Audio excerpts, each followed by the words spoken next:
Hello,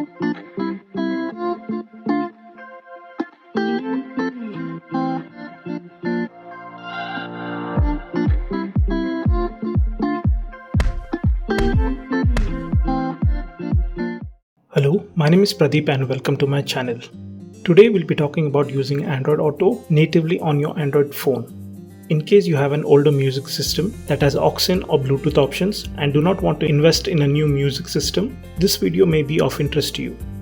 In my personal experience, I have found that the old systems like Pioneer or Sony Explode offer a much richer music experience even with basic coaxial or oval speakers that the newer budget Android systems simply do not match. You can obviously use Google Maps on your phone directly.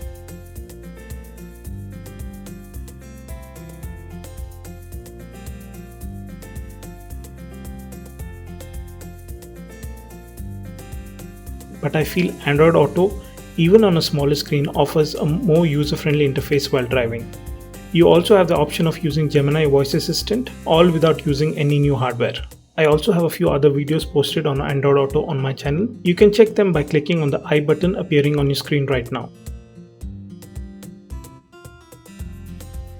Disclaimer: I'm using a cracked version of the app in this video. If you want to purchase the genuine app, kindly download by visiting the Play Store and searching for Headunit Revived app.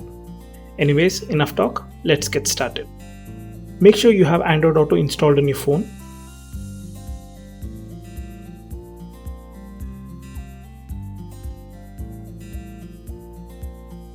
Then go to the description of this video and download the APK. Install it on your phone. Connect your phone to your car's sound system via aux or Bluetooth.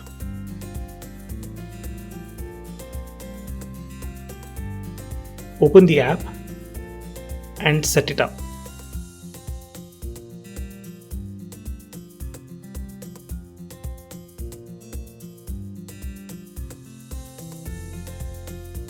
And exit the app. Kill the app from the memory and launch it again.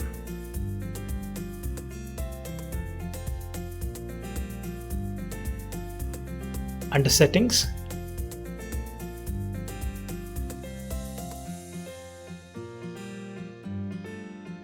Graphic, Screen Orientation, you can choose to use it in landscape or portrait mode. You can choose whatever you want. I'll select landscape, save the settings. Now go back. Now click on Self Mode. This will emulate the Android Auto right on your phone. You can use it like normal Android Auto device, which means you can use Maps, Spotify and all other apps supported on Android Auto and use Voice Assistant for hands-free operation. So let's go ahead and test it.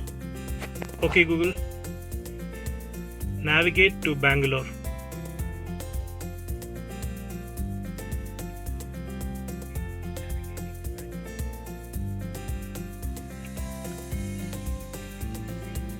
So what this basically gives you is an option to use Android Auto without spending anything on your head unit. And to exit, all you need to do is you need to click on this and then click on exit, and click on exit again, and you're done. Google did allow Android Auto to be run natively on your phone earlier, but this feature was removed in the later builds. This emulator fixes that. So that's it for this video. If this video has helped you, please do leave a like. If you like the content I post, do consider subscribing. Thank you for watching. I will catch you in the next one. Until then, take care and God bless.